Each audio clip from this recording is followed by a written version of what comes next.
Last 1 month बचा हुआ है, इस लास्ट 1 मंथ में आपको जरा भी पैनिक होने की जरूरत नहीं है। डेफिनेटली थोड़ा डर लगता है क्योंकि उसमें हमारा भविष्य छुपा हुआ है। डिफेंस फोर्सेस में जाना, देश के नाम अपनी पूरी जिंदगी कर देना, ये हर किसी के सपना नहीं होता है। ये सपना देखने वाला अपने आप में बहुत महान व्यक्ति होता है। तो ये महान व्यक्तित्व जो आपके अंदर समाया हुआ है, इस महान व्यक्तित्व के कारण आपने तय किया है कि आपको एनडीए और डिफेंस फोर्सेस की प्रिपरेशन करना है। तो आप सब लोग एनडीए का एग्जामिनेशन दे रहे हो। 4 सितंबर को आपका एनडीए का एग्जामिनेशन है। अब बहुत सारे बच्चों के दिमाग में कुछ छोटे छोटे सवाल है और उन छोटे छोटे सवालों के आज मैं आप लोगों को जवाब दे देता हूँ। ये सबसे बड़ी बात कि बच्चा पढ़ता है, वो पढ़ने के बावजूद, बहुत ज़्यादा पढ़ाई करने के बावजूद पैनिक क्यों होता है। तो बच्चों, सबसे बड़ी और इम्पोर्टेंट बात यह है कि जो बंदा केयरलेस है, जिसने पढ़ाई बिल्कुल भी नहीं किया है, अब जिसने पढ़ाई नहीं किया उसको कौन सा पैनिक होने वाला है? उसको कोई पैनिक होने वाला नहीं है। तो आप ये बात समझ लीजिए कि अगर आपके पेट में तितलियाँ उड़ रही है, बटरफ्लाइज वहाँ मूवमेंट कर रही है, आपको कुछ हो रहा है, मतलब आप सही दिशा में जा रहे हो। क्योंकि डर किसको लगता है? जो पढ़ता है, जो मेहनत करता है, जिसका वहाँ पर कुछ लगा होता है। आपने देखा होगा ना कि जहाँ आपका इन्वेस्टमेंट है वहाँ आपको रिस्क नज़र आता है, और आपने इन्वेस्टमेंट किया है, you have invested in sense of time. और टाइम का सेंस में आपने जो इन्वेस्टमेंट किया है वहाँ थोड़ा डर लगना तय। तो आज से आप में से कोई डरेगा नहीं। अभी हमारे पास में टाइम है। अभी हम बात कर रहे हैं 4 तारीख को, नेक्स्ट 4 को हमारा एग्जामिनेशन, यानी कि 3 दिन का टाइम हमारे पास है। और अगर आप 30 डेज पहले आपका सिलेबस कवर कर चुके हो, आप बहुत सही जगह हो जहाँ लगभग आपका 100% सिलेबस कंप्लीट कराया गया है। तो सिलेबस अगर आपने कंप्लीट कर लिया है तो आपको पैनिक होने की बिल्कुल ज़रूरत नहीं है। आपको सिर्फ उसको समझ करना है। तो डरना बिल्कुल भी नहीं है। दूसरी बात है कि जो हो गया है उसको कैसे कलेक्ट करें, ये बड़ा ज़रूर सवाल है, इंपॉर्टेंट सवाल है कि बच्चा हमेशा ये सोचता रहता है कि सर जो हो गया है उसको समेटे कैसे।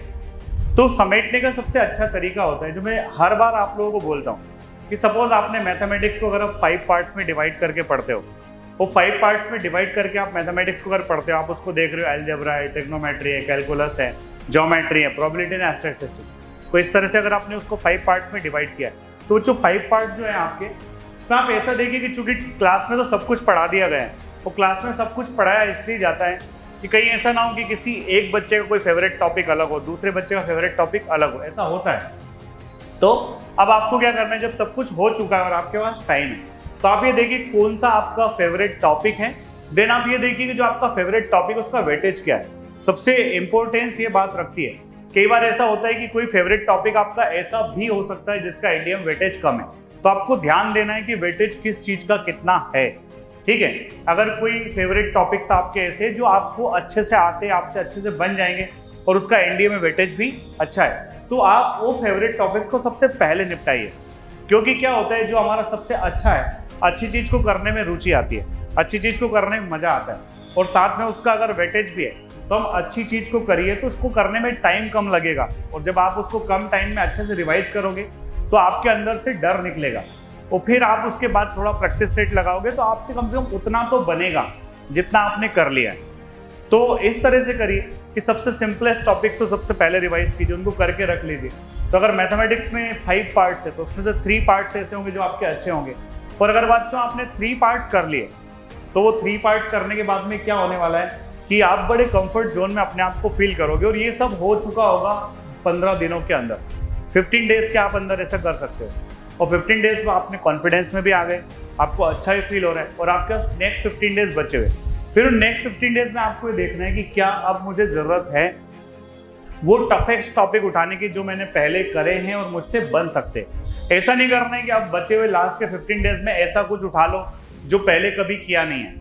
उस चीज़ को उठाने की ज़रूरत नहीं जो पहले कभी किया नहीं। आपको बस इतना देखना है कि आपका मैथमेटिक्स जो है वो 300 का होता है, और क्या आप कर लोगे ऐसा जिससे आप 150 प्लस जाने की स्थिति में हो। अगर आप 150 प्लस जाने की स्थिति में हो तो आराम से आप उस चीज़ को बना सकते हो। डरना नहीं, आपको पीएचडी नहीं करना है कि आप पूरा का पूरा मैथमेटिक्स हर कुछ आपसे बने। You have just planned yourself कि मेरा एक अच्छा सेटिस्फाइड, मतलब एक रेस्पेक्टेड स्कोर में कैसे गेन कर सकता हूँ। तो ये हो गई मैथमेटिक्स की बात। अब बात आती है जीएटी की। तो जीएटी में आपको सबसे पहले 3 सब्जेक्ट पकड़ना है। जीएस के पार्ट्स की बात मैं बाद में करूँगा, पहले मैं बात कर रहा हूँ इंग्लिश की। तो जैसे आप इंग्लिश प्रिपेयर कर रहे हो बच्चों, तो आप इंग्लिश को 3 पार्ट्स में पढ़िए। इंग्लिश को 3 पार्ट्स में इस तरह से पढ़िए बेटा कि जैसे उसको आप देख रहे हो वोकैब, ग्रामर एंड कॉम्प्रहेंशन।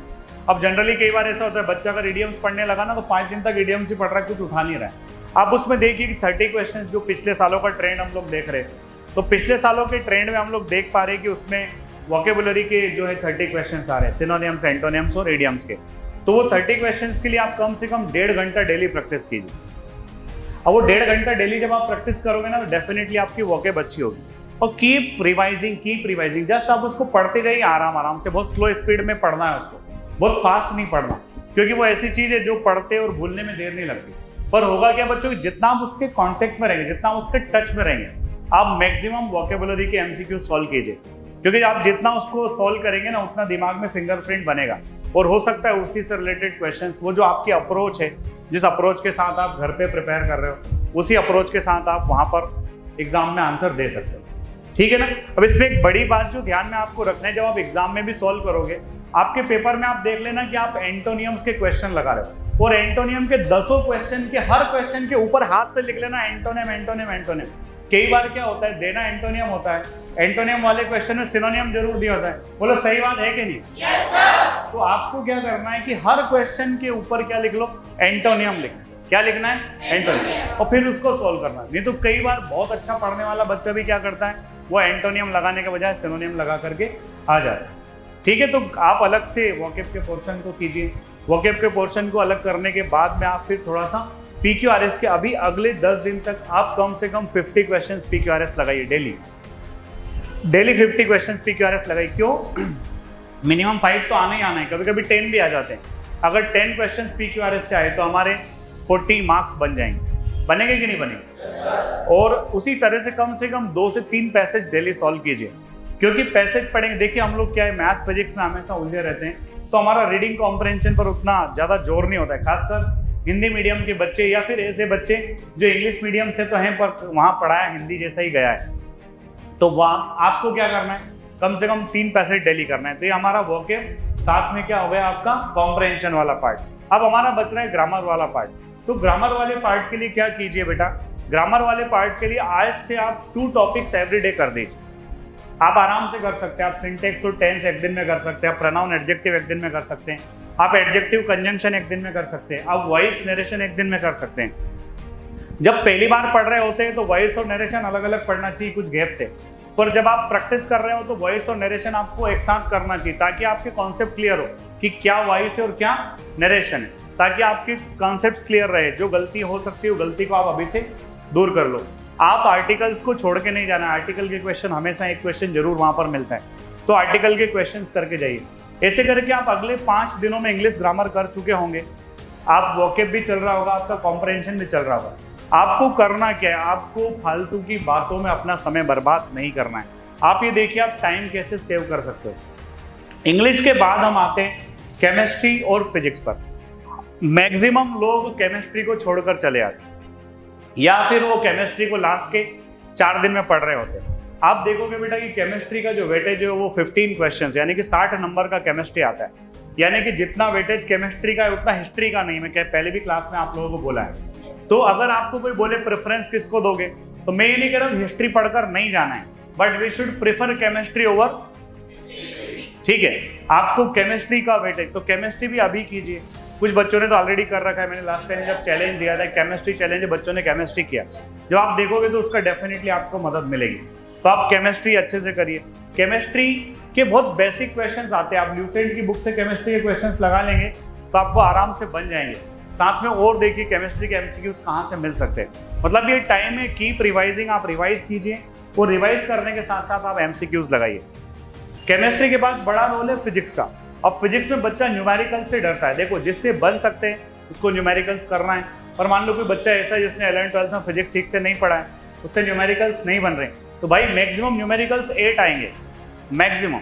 मान लो 10 भी आ गए तो 15 क्वेश्चंस किससे आ रहे हैं, फिजिक्स की थ्योरी से आ रहे हैं। और वो फिजिक्स की थ्योरी पढ़ना बहुत आसान, इट्स नॉट सो टफ, आप उसको कर सकते हैं। तो आप फिजिक्स को पढ़िए, उसको बिल्कुल दूरी मत बनाइए। ऐसा कोई बच्चा हो जिसने फिजिक्स डर के मारे अभी तक भी नहीं पढ़ा, तो बेटा अभी भी 30 डेज है, और इन 30 डेज में हम एटलीस्ट 5 चैप्टर्स तो कर ही सकते हैं। तो आप फिजिक्स को बिल्कुल छोड़ के मत जाइए। कोई टॉपिक हो ऐसा जो भयंकर डरावना हो, आपको बहुत डर लगता हो उससे, आप उसको छोड़ सकते हो, अदरवाइज आप फिजिक्स के साथ भी जाइए। साथ में अभी आप क्या कीजिए, अभी आप देखिए कोई मैगजीन आई है क्या रिसेंट 6 मंथ्स की, जिसमें 6 मंथ्स का करंट अफेयर्स हो। तो अगर आप रिसेंट अभी कोई मैगजीन परचेस करेंगे जिसमें पिछले 6 मंथ्स का करंट अफेयर्स हो, उस मैगजीन को आप सिर्फ आराम से याद रट्टा मारने की बिल्कुल भी जरूरत नहीं है। आप उस मैगजीन को सिर्फ शांति से पढ़िए। क्यों पढ़िए शांति से? क्योंकि एग्जाम में क्वेश्चन भी सामने होगा और आंसर भी सामने होगा, सिर्फ एक बार देखा हुआ होना चाहिए। हाँ, कुछ कॉन्सेप्चुअल है, जैसे कि वार एक्सरसाइज है, जो प्राइजेस वगैरह से रिलेटेड क्वेश्चन है, उनमें थोड़ा सा लर्न करना पड़ेगा तो किया जा सकता है। पर आप देखोगे क्वेश्चन वहाँ होगा, आंसर में 4 ऑप्शन होंगे, आप आसानी से बना सकते हो। तो आप क्या करके गए, मैथमेटिक्स के लिए आपने प्लानिंग कर लिया, इंग्लिश के लिए आपने प्लानिंग कर लिया, केमिस्ट्री और फिजिक्स का प्लानिंग हो गया, करंट अफेयर्स हो गया। अब बात बताता हूँ फोर्ट डिफेंस एकेडमी के बच्चों कि आप लोगों की जो बात है उसमें ये कि ज्योग्राफी आपको बहुत अच्छे से पढ़ाई गई है, आपकी पॉलिटी बहुत अच्छी है, आपकी हिस्ट्री पर भी कमांड है। तो आप इसमें क्या कीजिए, आप आपके जो नोट्स आपने बनाए उन नोट्स को रिवाइज कीजिए थोड़ा।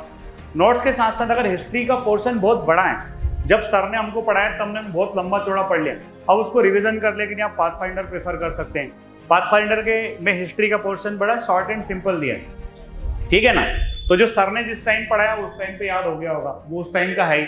अब रिवीजन करने के लिए हमारे पास इतना टाइम नहीं है कि हमारे पास टाइम कम है, हम बहुत लंबा चौड़ा पढ़ सके। तो आप कीजिए शॉर्ट नोट्स जो आपने बनाए या तो उससे पढ़िए या फिर आप पाथफाइंडर से पढ़िए।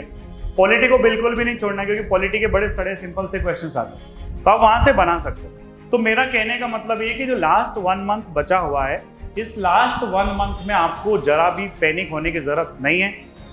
डेफिनेटली थोड़ा डर लगता है क्योंकि उसमें हमारा भविष्य छुपा हुआ है, उसमें हमारा सबसे बड़ा हिस्सा छुपा हुआ है जिस एग्ज़ाम के लिए हम दे रहे हैं। जो एग्ज़ाम हम दे रहे हैं वो वाकई में बहुत बड़ा एग्ज़ाम है जिसको यूपीएससी कंडक्ट कराता है, पर वो इंसान लेने वाला भी, वो एग्ज़ाम लेने वाला भी इंसान है और देने वाला भी इंसान है, और जो लोग क्लियर करते हैं वो भी इंसान है, और हम इंसान जरा दूसरे किस्म के, ठीक है ना।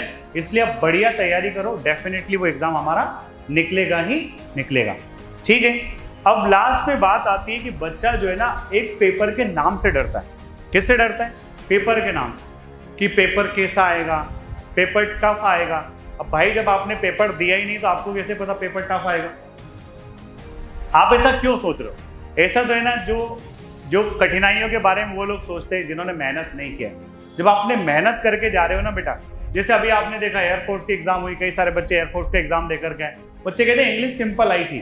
तो बेटा इंग्लिश सिंपल नहीं आई थी, वो इंग्लिश वो आई थी जो आपको आती थी, और जो आपको आता है, जो आपसे बनता है, अगर वो एग्जाम में आएगा तो definitely that will be simple. हाँ कि ना? इसलिए आप पढ़िए। अगर आप पढ़ के डेफिनेटली जा रहे हो तो आपका अच्छा होगा। बस आपको क्या करना है, आपको ये करना है कि 4 सितंबर को अगर हमारी एग्जामिनेशन है, कोशिश कीजिए कि हम 25 से 26 अगस्त तक अपना कोर्स व्यवस्थित कंप्लीट करके रख दें। लास्ट के 8 दिन हम टेंशन फ्री रहें, बिल्कुल टेंशन फ्री रहें। फिर उसके बाद हमको लास्ट के 8 डेज में कुछ लगेगा, definitely I will be with you and I will guide you कि क्या करना है और कैसे करना है, ठीक है। चलो, और किसी बच्चे का कोई सवाल हो तो आप पूछ सकते हैं। If you have any question, है क्या किसी बच्चे का कोई क्वेश्चन? सारे डाउट्स क्लियर हैं? तो अपने आप के लिए एक बार जोरदार तालियां बजाइए।